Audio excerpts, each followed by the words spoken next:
لیکن جو ہم نے کبھی سنا ہے کچھ لڑکیاں کسی اور کے چکر میں شادی سے پہلے ہوتی ہے، ایسی ہیں نہیں لڑکیاں، لیکن کسی نے کہا کہ ایسا ہو سکتا ہے تو وہ شادی کے بعد بھی اس سے لگی رہتی ہے۔ یاد رکھنا،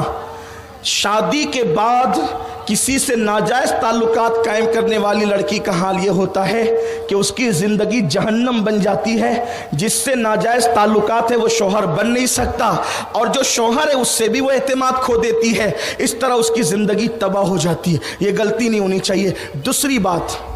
مردوں کے لیے خاص طور پہ، ہم گھر کے باہر جانے کے لیے تیاری کرتے ہیں۔ گھر کے باہر جانا ہے برش کریں گے، گھر کے باہر جانا ہے کپڑے پہنیں گے، گھر کے باہر جانا ہے مسواک کریں گے، گھر کے باہر جانا ہے عطر لگائیں گے، گھر کے باہر جانا ہے سجیں گے سنوریں گے۔ میں کہتا ہوں گھر کے باہر جانے کے لیے جتنا سنورتے ہو، گھر میں آنے کے بعد بھی اتنا سنورنے کی کوشش کرو، اس لیے کہ آپ جن کے لیے جا رہے ہیں ان کو اچھا لگے نہ لگے یہ کوئی لازمی نہیں ہے، لیکن آپ نے جس کو زندگی کا ساتھی بنایا ہے اس کو آپ ہمیشہ اچھے لگنا چاہیے۔ اللہ کے رسول کی سنت ہے، اب منہ میں بدبو آ رہی ہے، لوم چلا کر کے آیا ہے، دکان سے آیا ہے، میڈیکل سے آیا ہے اور کاروبار کر کے آیا ہے، دن بھر گٹکا کھایا یا تمباکو کھایا، سگریٹ پی، بیڑی پی، بدبو آ رہی ہے، بس ویسی آ کر کے بیٹھ گیا، نفرتیں جنم لے گی۔ اس لیے کہ فطرت سے کبھی بغاوت نہیں کی جا سکتی۔ بدبو سے ہمیشہ انسان نفرت کرتا ہے، خوشبو سے محبت کرتا ہے۔ دیکھو ہمارے منہ میں بدبو آ سکتی ہے، ممکن ہے، لیکن اللہ کے وہ رسول جن کا پسینہ بھی خوشبودار تھا، وہ جس سواری پر بیٹھ جاتے تھے وہ سواری جو پیشاب کرتی تھی اس سواری سے بھی خوشبو آتی تھی۔ سبحان اللہ۔ حضور جس سواری پہ بیٹھ جائیں وہ پیشاب کرے تو اس سے بھی خوشبو آتی تھی، مگر سنت ہے، امام قسطلانی نے لکھا ہے کہ جب بھی اللہ کے رسول گھر میں آتے تھے تو پہلا کام تھا سلام کرنا، دوسرا کام تھا وضو کر کے مسواک کرنا، یعنی مسواک اور وضو سے پہلے اللہ کے رسول گھر والوں سے گفتگو فرماتے ہی نہیں تھے۔ حالانکہ وہاں واللہ تاللہ باللہ بدبو کا کوئی تصور نہیں ہو سکتا، وہاں سے خوشبو کی خیرات پاتی ہے، لیکن یہ تعلیم امت کے لیے تھا۔ لیکن یہاں حال یہ جس حالت میں آئیں گے ایسی میلے کچیلے کپڑے سے پسینے کی بدبو سے آ کر کے بیٹھ جاتے ہیں، نفرتیں جنم لیتی ہے۔ اس لیے میرا مشورہ یہ ہے جن کی ازدواجی زندگی میں تلخی پیدا ہو گئی ہے وہ گھر میں آنے سے پہلے بھی پرفیوم کا استعمال کریں، اور یاد رکھنا یار جتنا گٹکے پہ خرچ کرتے ہو، جتنا سگریٹ پہ خرچ کرتے ہو، جتنا موبائل ریچارج پہ خرچ کرتے ہو، اس کا کچھ حصہ عطر پہ خرچ کیجئے، اس لیے کہ عطر لگانے والے کے متعلق امام اعظم نے فرمایا ہے عطر لگانے والوں کی عقل بڑھتی ہے،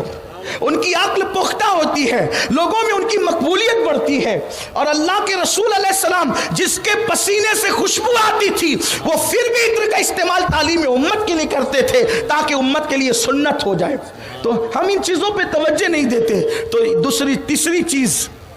کبھی اپنی بیوی کے سامنے کسی اور عورت کی تعریف نہ کرنا، یہ بہت اہم چیز ہے۔ وہ فلاں کی بیوی تو کھانا اچھا بناتی ہے، وہ کہتے ہیں پھر وہیں چلے جاؤ۔ وہ فلاں کی بیوی تو بہت خدمت کرتی ہے، وہ فلاں کی بیوی تو بہت اچھے کپڑے دھوتی ہے۔ اپنی بیوی کو اعتماد میں لو، اس کو اعتماد اس کا حاصل کرو، اس لیے کہ فلاں کی بیوی کی تعریف میں پوری کتاب لکھ دو گے تو بھی اس سے آپ کو کوئی فائدہ نہیں ہوگا، لیکن یہاں 2 جملے تعریف کے بول دو گے بیچاری بچھ جائے گی۔ وہ محبتوں کو چاہتی ہے، پیار چاہتی ہے، لیکن یا تو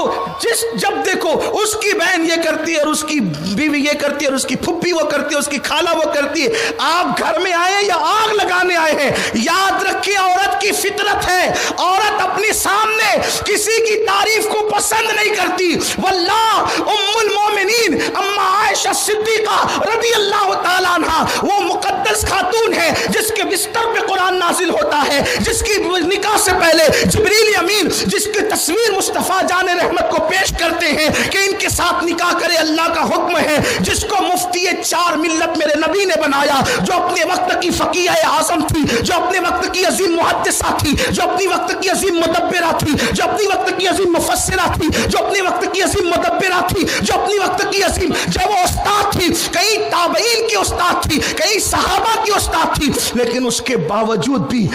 میرے آقا علیہ السلام جب ام المومنین حضرت خدیجہ کی تعریف کرتے تو آپ غیرت فرماتے.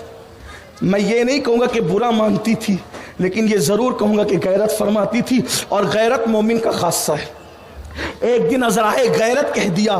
یا رسول اللہ، اللہ نے آپ کو اتنی خوبصورت بیویاں دی ہے، آپ کیا وہ سرخ گالوں والی بڑھیا کو یاد کرتے ہیں؟ لیکن قربان میرے نبی صلی اللہ علیہ وآلہ وسلم نے پوری امت کو پیغام دے دیا کہ بیوی تم سے جدا ہو کر قبر میں چلی جائے پھر بھی اس کی تعریف کرو، تاکہ دنیا میں رہے گی تعریف سن کر اس کا دل خوش ہوگا، قبر میں رہے گی تعریف سن کر اس کی روح خوش ہوگی. خراج عقیدت پیش کرو. اللہ اکبر. میرے نبی نے جب ام المومنین نے غیرت کی، فرمایا عائشہ خدیجہ کے بارے میں آئندہ میرے ساتھ اس طرح کی گفتگو نہ کرنا. واللہ جیسی بیوی خدیجہ تھی ویسی کوئی بیوی نہیں تھی. جب لوگوں نے مجھے جھٹلایا تو اس نے میری تصدیق کی.